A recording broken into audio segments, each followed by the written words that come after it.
What's up, everybody? Pastor Tim here from TWC. Listen, let me just go ahead and address the elephant in the room. I shaved my beard since the last video. I just have. It's gone. I'm sad, and it'll probably come back. But if you're trying to figure out what's different, that's what it is. All right. Just wanted to get that out of the way before we go any further. All right. Back to King David. We are on the final part 6 of our 6-week series in the life of King David, and we barely just touched the surface with David. There's numerous things we could have written, but today we're going to look at the idea that God said that David was a man after his own heart. How do you get to that point? How is it that I want that said of me, that God would look at Tim Burnett and say, that's a man after my own heart? What did David do or say, or how did he live his life that would cause God to want to say that? Well, I think there's some things we got to understand. Last week we talked about the affair that David had with Bathsheba and the sin and the consequences from that sin. We fast forward some time now, and David has been restored from that. Go read Psalm 51. But there are three things that happen in David's life that are major traumatic events. It would be enough really to put anybody under. But David in 2 Samuel chapter 22 writes a song of praise. And I think that's why he's a man after God's own heart. In the midst of trials, in the midst of storms, in the midst of hardships, David is praising God. Here are the three events. I'll just give them to you quickly. First thing is that David was suffering grief from the loss of his son Absalom, who was murdered following a conspiracy that he led against his father. So your own flesh and blood tries to do a conspiracy where he was going to become king. The leader of your army has to kill him. And so not only is your own son revolting against you, but now he's dead. So he's grieving over that. Then there's a 3-year famine that takes place. So now you're king, you're responsible for all the people. And now you got to figure out, how am I going to feed everybody?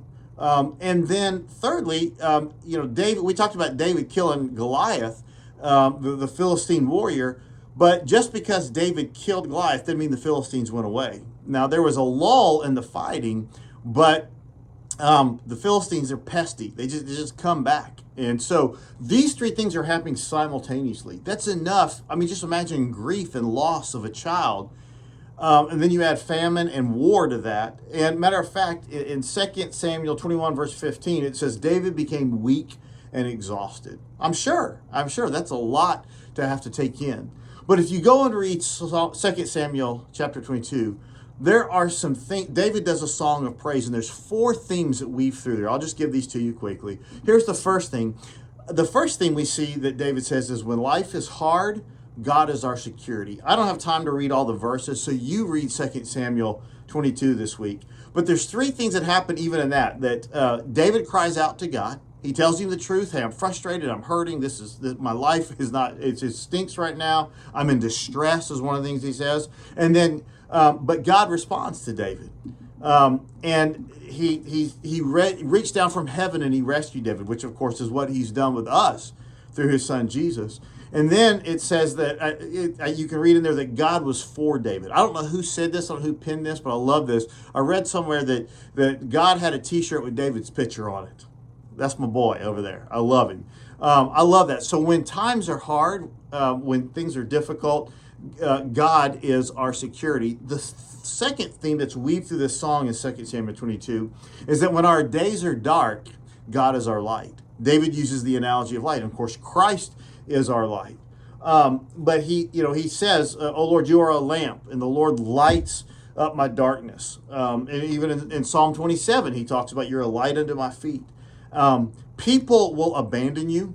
People will lead you astray. I had a GPS one time, took me 15 miles out of the way to a job site I needed to go to one time. Started me out right, but took down the wrong path. God's ways, however, are perfect. He's not going to mislead you, and God is for you. I love that. And then thirdly, when we are weak, God is our strength. Paul said something about that. In our weakness, he makes us strong. He is our strength. But David refers to God as a fortress. He makes my ways perfect. And I love that. And then finally, when our future is, I think, the fourth theme that runs through, when our future is unclear. When the storms are hitting and the waters are rising and the waves are crashing and the finances aren't there and the health isn't there and there's just the relationships aren't there. When our future is unclear, God is our only hope. David was very clear about that in this passage, that in times of uncertainty, there's one thing that you can be sure of, and that's that God is our hope.